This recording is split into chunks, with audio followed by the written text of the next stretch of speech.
Good afternoon and good morning to those of you that may have joined us from overseas. We haven't done this for a little while, have we, Leah, a LinkedIn Live? So I'm so glad that you have agreed to join us on our celebration of Global Payroll Day, because what you do is important to the community of payroll. Thank you.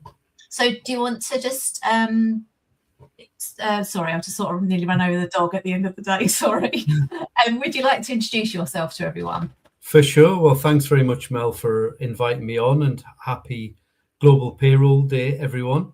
Yeah, it's great to join. My background is basically global mobility tax, working with employers and employees as well, and also employment tax too. I've worked with a law firm, Keystone Law, for the last 4 or 5 years, and working with lots of employment lawyers. I've ended up also getting involved in a lot of UK domestic employment tax matters too.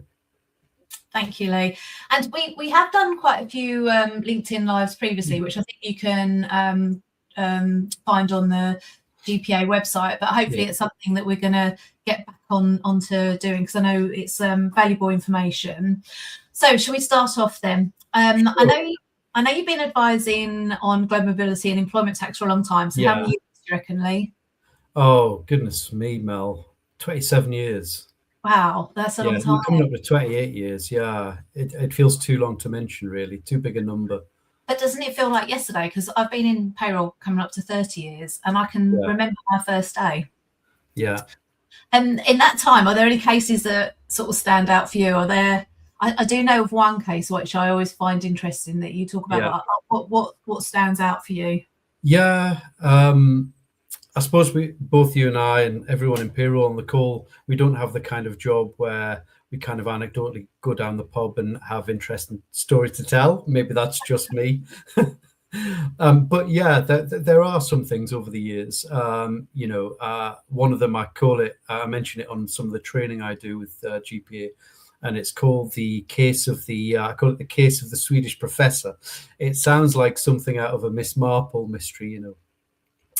But yeah, that was probably about 10 years ago now, but it stands out just because, well, for a couple of reasons. But this was essentially a UK employer university, in fact, and they got a letter out the blue from the Swedish authorities, basically telling them you owe us a couple of €100,000 in respect to Swedish Social Security. And the university thought, well, this is a load of rubbish. We don't have a presence in Sweden. And then they worked out it was this Swedish professor, and they asked me to look at it. And I thought it was really interesting on a professional level, because I understood the EU rules and advised on the EU rules at that point in time. But what I'd never seen until that point was a UK employer being chased by another European country for social security. And so I looked into it, and I told them, sure enough, yes, you have a liability in Sweden, and you shouldn't have been paying national insurance. For all these years, you should have been paying it over in Sweden. So we had a big exercise then to reclaim the national insurance and then pay the Swedish authorities. It stands out also because we're still covered by those same rules post-Brexit, and a lot of people miss that. Just because we're outside of the EU now, as an institution, we're still bound by those rules on social security. They're basically incorporated into the Brexit agreement. And I still see it now, where UK employers are employing people in EU countries and just expecting there to be no obligations just because they haven't got a presence there. So yeah, that was one. And then the other one, when I was thinking about this, is I was working for a charity a few years ago. And I'll call this the secret millionaire case, just because kind of Michael, is it? Yeah, and that really stood out as well, because I was reviewing for some, I can't recall now, but they'd asked me to look at a particular case, and it was actually unrelated to what I was looking at. But I said, why this individual's been sort of based overseas for 5 or 6 years? Why are they still paying UK national insurance? You know, they're not working in the UK, they're not living here, they're living overseas. And they said, oh, well, just because they were here at one point and we put them on the payroll, we thought we had to just keep withholding. So I looked into it and says, well, no, that's not right. You know, in those cases, you only have to withhold for the first 52 weeks national insurance because they were going to a country outside the EU and we didn't have a reciprocal agreement. So I said, you don't need to be paying that. And they went, oh, well, we've got another 10 or 11 we think is probably like that too. So I looked at them and says, yeah, they're all, you're paying national insurance when you shouldn't be. And that's a big deal because for the individual, obviously, that's a cost. But for the organization, the employer national insurance was huge. So anyway, I call it the Secret Millionaire because it was part of my job advising on that, but then also getting the reclaim of national insurance. And they left it to me to tell the individuals that unexpectedly they were owed back, these many years of national insurance. Now, for some people, that run into like tens of thousands of pounds. And so you can imagine people like, wow, over the moon with it. So that was quite a nice job to do because often, given where I sit and what I do, it's often telling people, not necessarily good news, risks and all that stuff. So that was very, very, very memorable. And but again, from a kind of coming back to our day job point of view, it also brings home that was just a small error replicated across a number of people, which didn't get picked up, and then it created an issue. Now, fortunately, it had a happy ending. But in those circumstances, the employer was lucky because you can only reclaim 6 years of national insurance. Had it been beyond that, we would have been in trouble, and it would have been difficult, and maybe the individuals wouldn't have been so happy. But yeah, those are the two cases for me, anyway. And it's always like it always seems to be when things are just picked up. Yeah, where you were saying about your Swedish professor. I think we need to have a meme for that. The Swedish professor. Like a letter that they've just received. It always seems to be a shock, doesn't it? And I think it's a really good point you raised, Mel, about just compliance generally, because I think, especially here in the UK, and I think a little bit of this applied globally, that authorities are resource strapped. Certainly during the pandemic, a lot of the compliance stuff took a back seat. And I think often when people haven't been audited for a while, haven't been visited, nothing's really sprung or caused an issue, it's easy and understandable that people start to sort of take their eye off things like that. And that's when you get things creeping in. And suddenly, yes, out the blue, and that's how these things happen. It's not a problem till it is. People get a letter, and then it kicks off a whole ream of things. And the other side of that as well, I was sort of thinking about this, is around dealing with compliance issues, because often what I see, again in my seat, and I don't obviously see the whole market, but I deal with a fair range of employers, and whether they're small or large, I think there's this tendency to deal with the issue at hand and then move on. We've had this issue, oh dear, we got it wrong, right, let's put it right, voluntary disclosure or whatever that might be. And I think those are the kind of instances, not even big issues, but things you pick up and think, what caused that? Was it a process issue? Was it a policy issue? Is it because we've not got the right people trained in the right way? But I think those things I'm also seeing, because everyone's so busy, life is so fast, taking a back seat. And I think what is suffering is getting to the core of why things are happening and then correcting the bigger picture, if you see what I mean, to reduce risk. So I think those kind of bull from the blue letters can certainly, prompt action. Let's put it that way. Yeah, those brown letters, when they come through the door, they're not always that fun. No. What areas are you seeing the most when it comes to employment tax related issues? For me, and I obviously only see a small slither of the market, and so it's always going to be a biased or distorted view.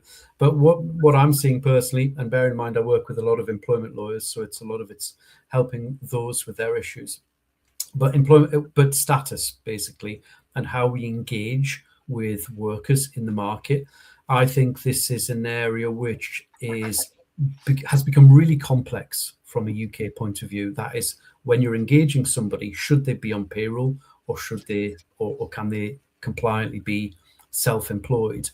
And I think, the landscape has completely changed, I think, over the last 10, 20 years with gig economy workers, people wanting portfolio careers with lots of different jobs, people working overseas remotely and so on.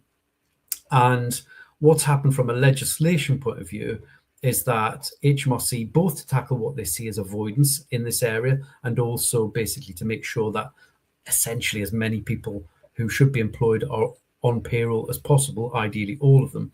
There's been a lot of legislation around that, IR35 going back to 2000, but then you've got the agency legislation. You've got a new bit of legislation coming in for April this year for umbrella companies. And it is complex. I mean, I've been doing this a long time, but when I'm advising on those cases, you have to sit down with a cold towel sometimes and go through it. A couple of examples on that I dealt with recently was where an employer from overseas had a subsidiary in the UK, was engaging a couple of people as self-employed, and it just assumed that the individuals, because they were on US self-employment agreements, that would hold water in the UK, and of course it didn't. But what they didn't then understand is that there was a whole raft of case law which determined whether that person should be employed or self-employed. And equally, that isn't straightforward. I know we have the kind of online check employment for status tests for HMRC, but often that will not give you a definitive answer in these kind of marginal cases. And also the inputs need to be correct to get what you need out. So I think that whole area is tricky. And what I sense is sometimes is that people naturally, it's not a criticism, it's understandable, but will kind of say, oh God, we don't want to go there because we don't know what we're going to open up. But I think it's an area to get on top of if you are using people off payroll. And that's anyone really who you're engaging with on a personal level, who's performing services for you, but are not on your payroll. And things that you wouldn't even think of can catch people out. Like, for example, if you go to an agency and you engage with, and that agency supplies you with, let's say, a couple of workers to do some work, you might think, and quite legitimately, that actually it's that agency's responsibility to deal with anything compliance-wise. In many cases, it would be the agency's obligation. But if that agency is engaging the worker via the worker's personal service company, then it's highly likely you're going to have the obligation to issue a status determination statement and actually work out whether that individual should be employed or self-employed for tax. And if you don't do that, then you could be on the hook for pay-as-you-earn NIC if the answer is wrong. So it's things like that I think get missed. The new umbrella company legislation is another area I think, God, this is going to catch a lot of people because it's designed to catch those cases where employers go out to another organization and say, can you employ this person on my behalf? Or they go to an agency and the agency uses the umbrella company to operate payroll and so on. With the umbrella legislation, it's saying you can't just pass that obligation on now. If they mess up and don't operate pay-as-you-earn and NIC correctly, or do something which is a bit more malevolent, which has been the case with some umbrella companies, then you potentially on the hook as well for that pay-as-you-earn and NIC bill. And again, these sound like small techie points and they're buried in what's quite complex legislation sometimes, but that's a huge implication if you're engaging people in that way. And in 4 or 5 years' time, you get an audit and you find out that for 4 or 5 year workers of that period, there's been a problem. Then again, that's a big financial implication. Yeah, it's actually quite it's been building up, hasn't it, over the last couple of years, and it feels so sort of complicated. And I know, I suppose, am I right in thinking the government's trying to stop those that might be tax avoidance or whatever, and they want their money, I suppose, don't they, at the end of the day? I think so. I mean, I think there's really sort of two categories. There are those in the market who are, let's say, who are there by design to create structures and schemes which are there to avoid tax and cost. That's one element of it. But I think the other element of it is just an inertia and lack of education naturally, because not everybody is going to be on top of all this at all times in the market. So I remember before they changed the IR35 rules to make it the end client's responsibility, where they're medium and large clients, they were saying that was 10% compliance with the law. That meant in only 10% of cases, in HMRC's view, people were correctly assessing their employment status. In the rest, they were just ignoring it. And of course, HMRC weren't going to have the resources to go after, tens of thousands or hundreds of thousands of small personal service companies. So that's why they changed the law. It says, right, end client, we're going to make you responsible now. And I think that's what I'm saying is the move towards the end client. So people, on the call for your organizations, HMRC, when you're engaging people off payroll, they're trying to push as much of the obligation to get this right to the end client. And that's it's a risk for people. Yeah. And so talking about risk, where do you see payroll's role when it comes to managing organizational risk? What should they do? It's a good question. I remember, just as a slight aside on that, I was doing a training session with GPA last year at some point, and I was doing a session on global mobility tax for payroll, and somebody at the very start, very direct and beautifully direct question, which basically was, well, why do I even need to be doing this? We've got tax advisors to do our global mobility tax. And I was a bit taken aback. It's not what I was expecting at the start of a training session, but it really made me think. It was a great question. It really made me think about it. And the reality is, I think having some knowledge about those things which feed into what we do and surround us helps us to do our own job better. So, I'm an employment tax, global mobility tax advisor. I know a bit of payroll. I'm not a payroll expert, but I know enough to spot what potential issues might be there, to spot where there could be a problem in processing particular data because of cross-border elements. I understand when a payroll might be required or not, and so on. And I think the same is true from a payroll point of view. So I think forging that role of understanding a bit about the areas that feed into us, employment tax, global mobility tax, employment law, even, when it comes to things like minimum wage and so on, is important. Not because you're going to make it your day job, but because I think payroll see all this stuff and are at the heart of it and are well placed to be able to go, this doesn't look right, or actually, why are we doing it this way, or asking the question that nobody else wants to ask. So I think there's a big role for payroll in that when it comes to managing risk. And I think, and I see that happen sometimes. I mean, some of my work is around sorting out problems which have been created, and some of those have been highlighted, flagged, brought to the attention of management by payroll, because they've recognized actually something isn't quite right. They don't know what it is really, and then they've escalated it. Example of that would be around share schemes, the RSU thing. We had one example where basically a US parent company had landed on the UK payroll and says, you need to put these shares through payroll, right? And of course it's not that straightforward, but the person involved on the payroll side recognized actually that this is something which needs review. We don't know the scheme. We don't know whether pay-as-you-earn's due or not. Like they had familiarity with it. So they escalated it, got advice and so on. So I think there's a big role for payroll in that day-to-day catching issues and having the knowledge and confidence to do that. And then I think the other bit is on helping organizations solve systemic risks and issues as well. And by that, I mean, where little issues crop up, and they always do in life, little problems, things have gone wrong, whatever, is helping work out, okay, so what caused that issue? How can we fix it and make the organization more robust? So yeah, I think payroll's got a big role playing that. My sense is, and every organization is different, is that some of those things sit with HR, which is no bad thing, but I think actually there is no reason, and in many ways payroll specialists are better placed because you're there in the thick of it. And I think you find that with, like with when there's HR shared services director roles, a lot of payroll people get that because HR side doesn't necessarily enjoy the payroll side, but you've got the join rules. But you mentioned a magic word. I know we can't really talk about it, but RSUs. They come up all the time. Yeah. There's such a complication for payrollers, I would say.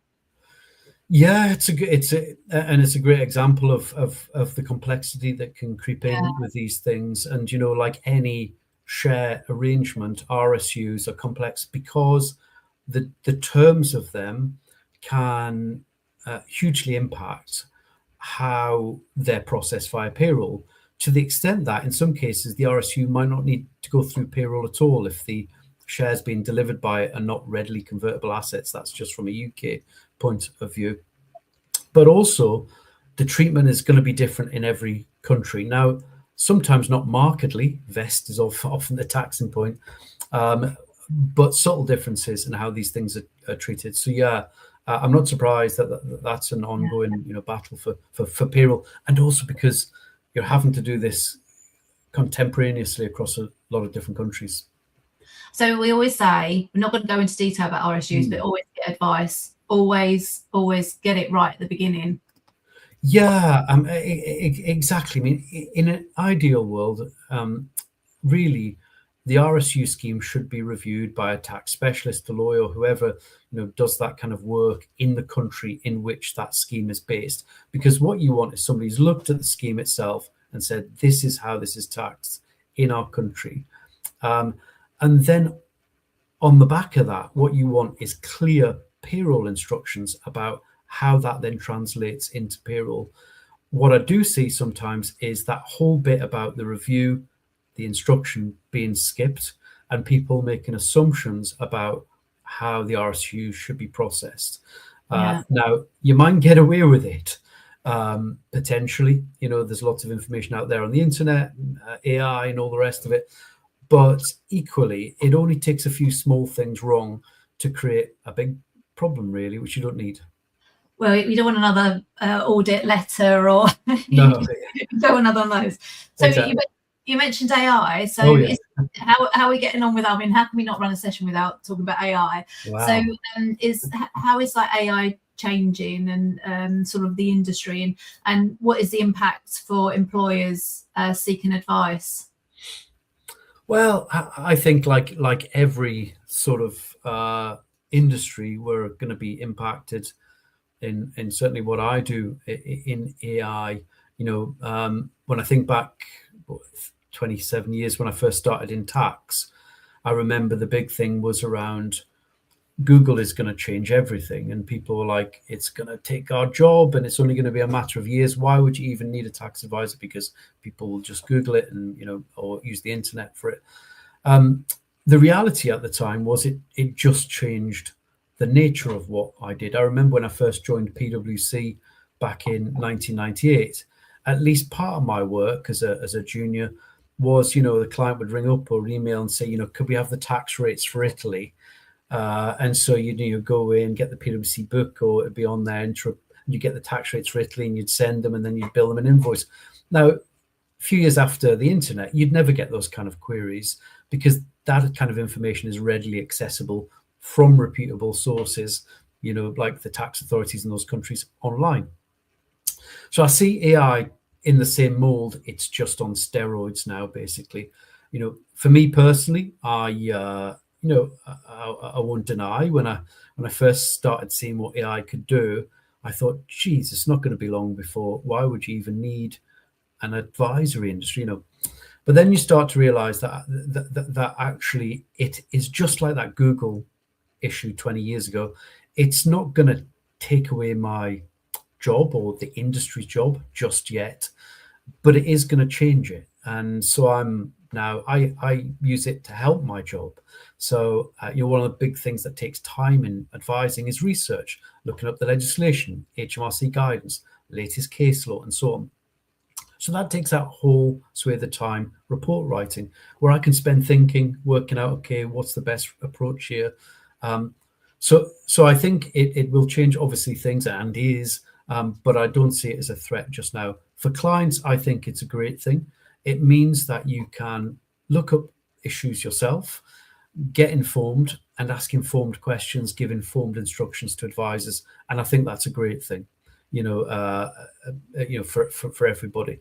So I think we'll move forward on that trajectory. I do also think it's going to mean EIQ, emotional intelligence, that interpersonal, is going to become much more important than it has been historically, because the bit that AI can't do, I think, whether you're in whatever you're advising on, is read between the lines with people, work out actually what's really going on here, what question isn't being asked, what am I not being told?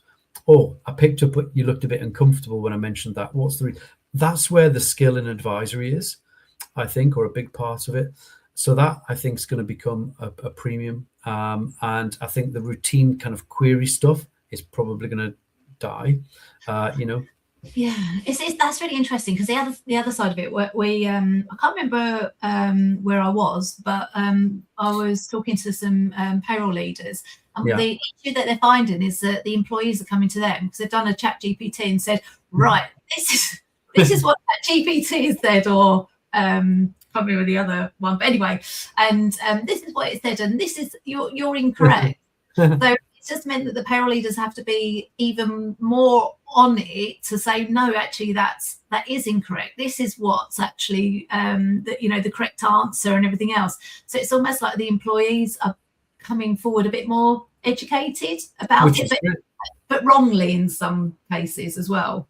Yeah, and there's going to be that, but I think that's a good thing, and I think that's where experience comes in.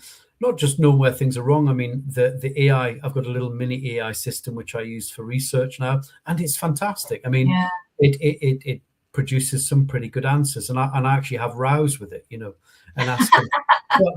but you're right. I mean, these things are early days. Sometimes it will get things completely wrong, but argue vociferously that it's got the correct answer.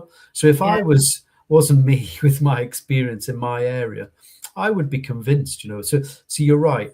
I think it also joins dots which aren't necessarily to be joined in the right way. So, but all this will start to, we can't rely that's going to stay there forever in my industry. I think these things will advance, but I think that human bit, the judgment, the experience, actually that's not quite right. But more importantly, what are we not asking here? How do we implement this in a way which is practical, fit for purpose? I think all that is going to still be required, I think.